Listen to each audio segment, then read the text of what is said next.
3, 2. Hey everybody, welcome back to the Half-Started Hobbyist. Today on the workbench, down in the electronics workshop, of course, I have this beautiful Collins 75A-4 receiver.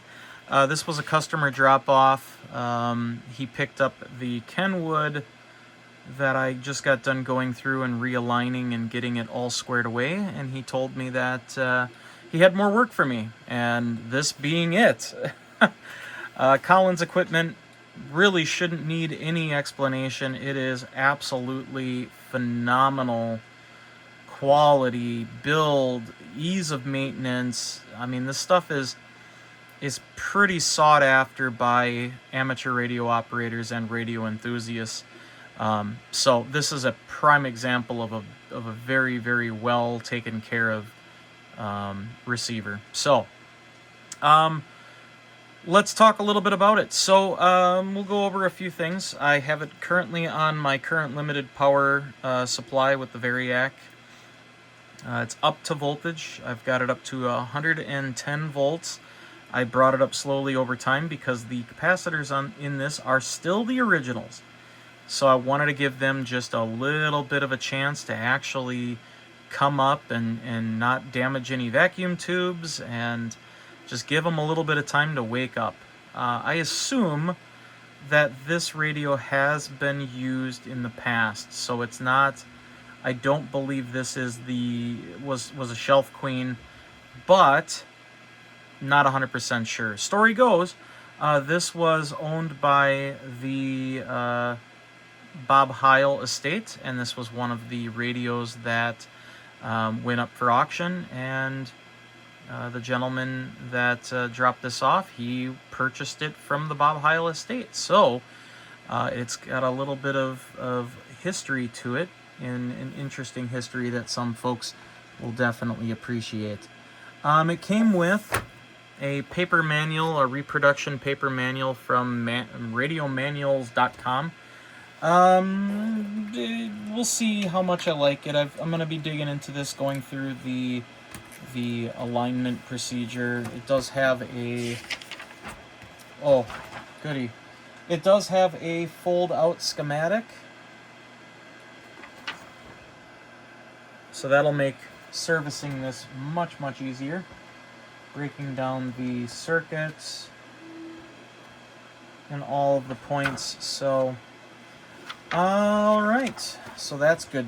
That's good. I was a little concerned that it wasn't going to have a decent schematic, and it looks like it's very readable. Usually you can find this information available on the web. Yep, nice printed, decent quality photo prints of the layout inside of here. So cool. That's gonna come in handy when I'm going through this. So the goal is, first of all, just wanted to get it up on the bench, and of course I was a bit excited. I wanted to hear this old girl if it still made some noise, and I'm delighted to say that it definitely does. A few things I noticed: the meter light is burned out, the dial light is burned out, but the scale is lit up, so that's something to be excited about. Now, I might talk to the customer and say, hey, would you like me to swap those out with a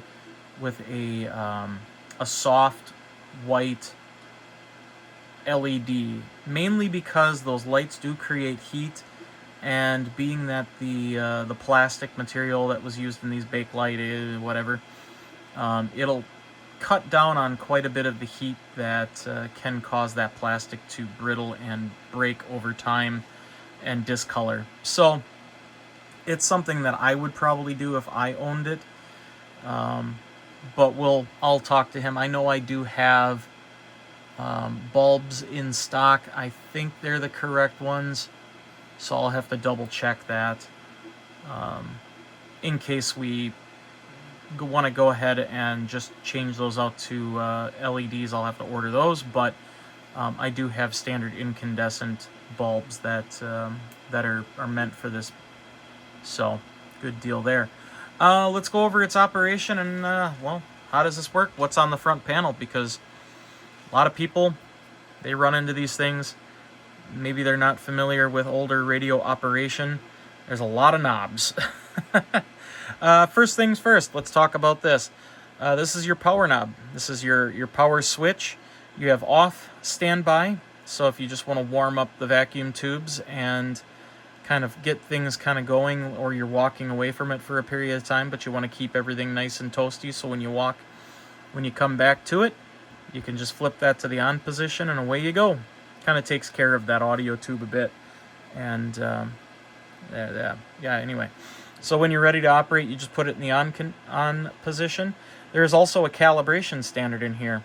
That calibration standard is used for aligning the needle on the front so that you know where you are on the band. There's a whole alignment procedure for getting this all accurately laid out and set. So that's in the manual, of course. But it seems to be pretty close. I'm actually quite pleasantly surprised that it is where it is. So that's good news. Next to that, we have the automatic voltage control. This is used for adding a bit of a kind of an easing or a softening to signals. So if you have a really strong signal that comes in, you might want that to kind of clamp down a bit and just soften it so it's not as harsh. This fast and slow, usually I leave it in fast, but slow does work well too if you have a very strong signal, or fast will work really nice if you have a weaker signal and a stronger signal. So the blanking, or not blanking, but the delay in the receiver opening back up to sensitivity is faster on fast, of course. Off is off, but you don't see your S meter reading when that's on the off position. Selectivity. So these are filters that are installed in this. This one has a full complement of filters.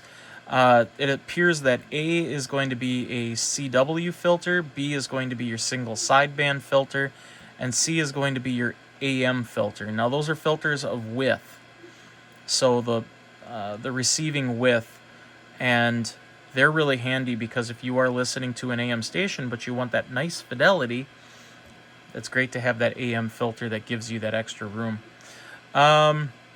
Let's look at the one in the bottom corner here. So this is the antenna trim. This is a tuning variable air capacitor that is on the antenna circuit, and that kind of sets the antenna's tuning or resonance to make sure that you have the best signal coming in. And when you change bands, or when you move farther in a band or out of a band, you will have to jazz that up a bit, or just touch it up a little bit to get the peak static sound to have that. Now, I've also used this in cases where really strong signals or a lot of static is present on the band. You can use the antenna trim to kind of maybe detune the antenna slightly, and it will help some of the cleaner signals come through. The weaker signals come through cleaner, I mean. Now we have the band selector. This radio offers 160 meter, 80 meter, 40 meter, 20 meter, 15, 11, yeah, has 11 meter, 10 and 10, so 10 low, 10 high. And that is all kind of set up in such a way that it has the spring and string all wound through the front of this thing to work the actual band reel, and it's pretty amazing on the engineering that they put into these. Of course, we have our standard VFO for your frequency tuning. Below that, we have a dial lock, so if you want to lock in on a frequency and that's where you're going to stay, and you don't want to accidentally bump this, you've got it locked in, the thing's good and warm, and you just want to set it and forget it, you would turn that in till it touches basically that dial in the back, and it keeps the whole thing from, it keeps the whole dial from rotating, or it takes a bit of force to actually rotate it. On the bottom here we have the 0 set. Now that actually is again a string and spring deal that connects to this little line, which is the center 0 indicator. Extremely handy if you're working in sideband to set that so that you can find the 0 beat on a signal. So something that you'll just have to, when you change bands, you'll have to change your 0 point. All right, over here we have the RF gain. Basically this is the volume for the received signal, the amplification stages in the receiver. This can be adjusted if you have a lot of static on the band. You can actually use that to sort of take the static and kind of push it down deeper and only pull out the stronger part of the signal. So that's extremely handy as well. Passband tuning. So this allows you to offset for upper and lower sideband as well as CW. So that's something that you want to keep in mind. And also I'm going to have to verify its calibration when I go through the process. Over here we have the audio frequency gain, or basically this is your speaker volume. So that's that. We have a rejection tuning. I'm going to have to dig into and find out what exactly that is and how it works and what it's supposed to do. And I think I have an idea that it works well with CW, but I'm not 100% sure. Or it has something to do with harmonic, like IF shifting, maybe? We have a noise limiter here, which is something that's actually pretty awesome to see, that you have some noise notching capability through here. I have it currently turned off. And then of course we have your mode selector, so AM and CW or single side band. So, and then of course if you want upper or lower, you have to go down here and select upper or lower and adjust it in. And there's a lot of nice adjustment in here. You can really get a sideband signal just sounding sweet on this radio. I do have it connected to a national speaker, which has some type of aftermarket Radio Shack deal in it, which actually sounds pretty good. So enough talking, let's get to playing with it. I do have it on the 40 meter band, and I have it centered on a frequency where some guys are talking, as you can tell from the needle dancing here.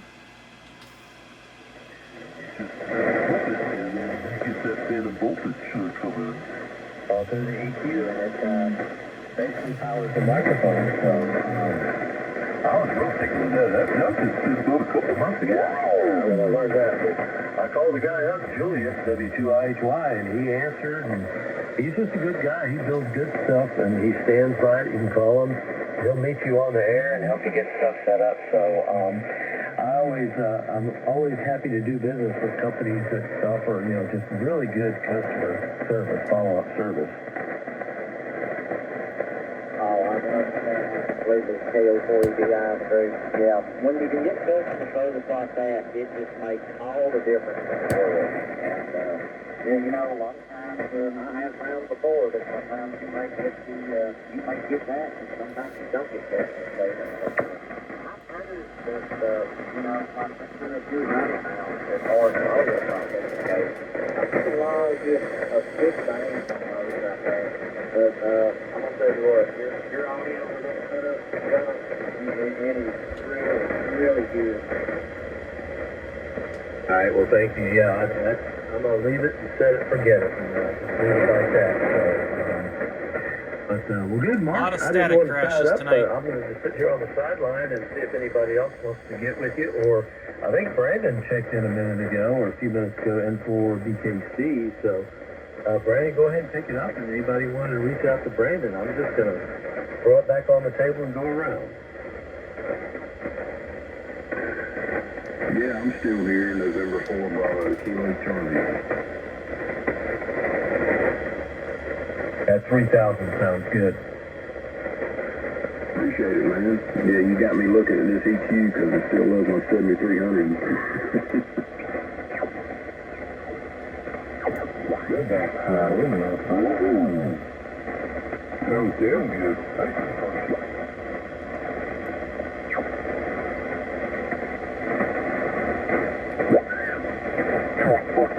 Hawaii 63, Kilo Fox 8, Charlie, Kilo Papa, Ron over to Heil, you're up for focus.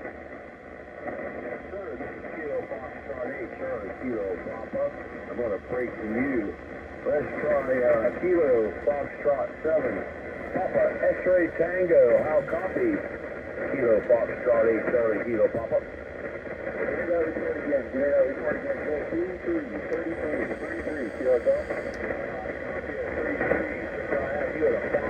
55 speed limit, over.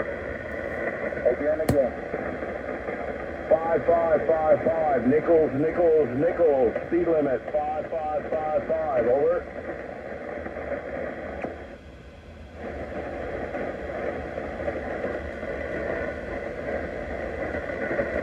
Kilo Fox 7, Papa X-Ray Tango, did you copy the 5555? You're waiting. One more time.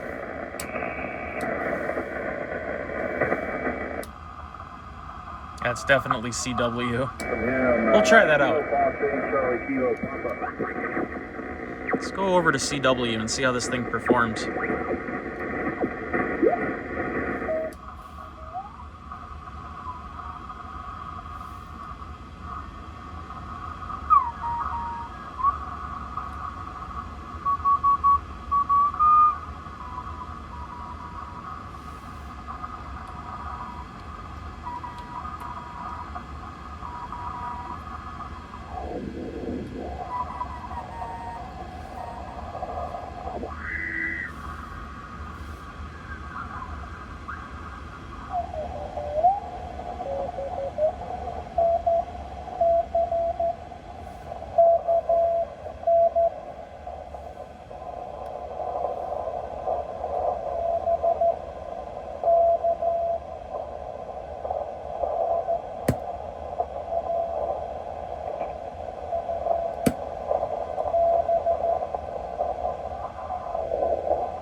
So there it is. That's the Collins 75 A-4 receiver. A beautiful, beautiful example of a Collins too.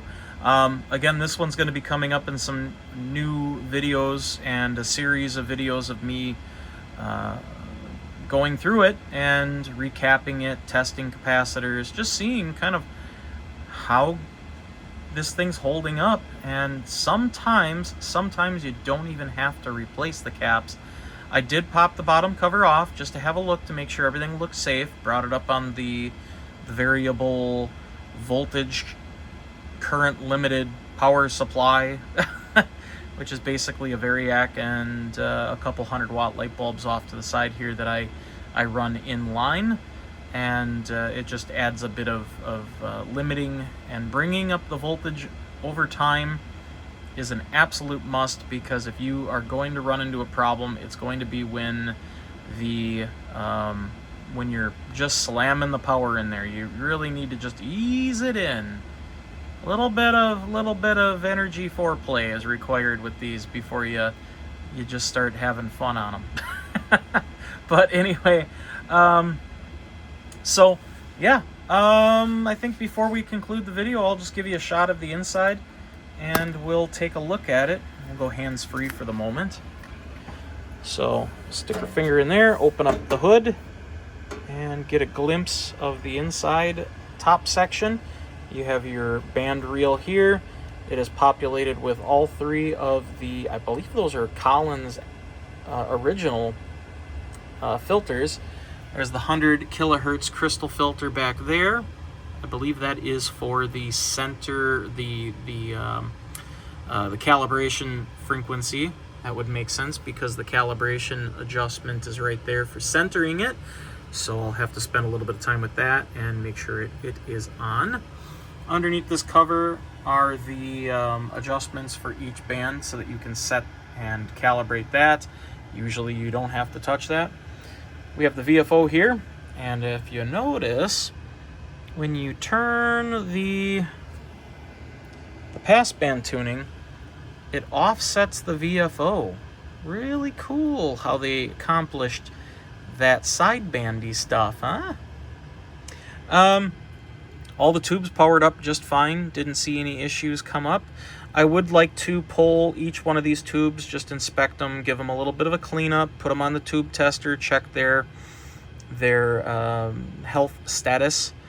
And I might, well, if we have to, we'll put in some fresh ones that are,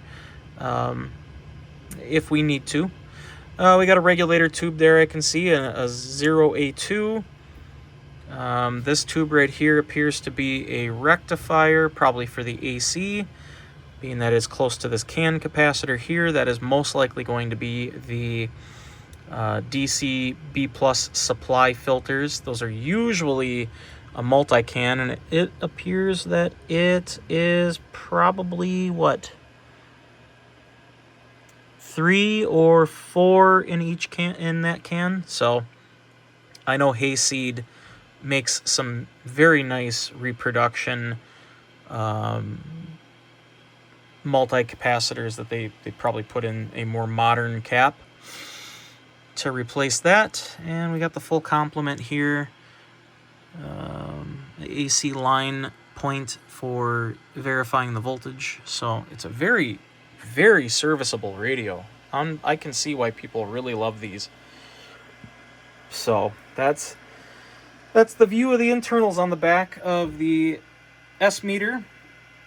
There is a socket for a light bulb. I'm going to have to dig in and see what that is exactly and change it out. And then also down below with the meter light, which is right there, just in front of the VFO or the oscillator control. That is where the light bulb is located for that one. Otherwise, up here, it appears they probably have 2 light bulbs behind these reflectors, I think. Yep, they're clipped in, so those seem to be functional. But there it is. If the story reigns true, this is a Bob Heil estate radio that somehow made it into my humble little electronics workshop for a going through cleaning and cap job and alignment. So I'm very happy and kind of excited to get this thing through the process. So hope you guys enjoyed, and welcome, and also thank you for watching another nerdy moment here with me in the electronics workshop. This is KC9 WSE saying 7-3 for now, and we'll see you in the next video.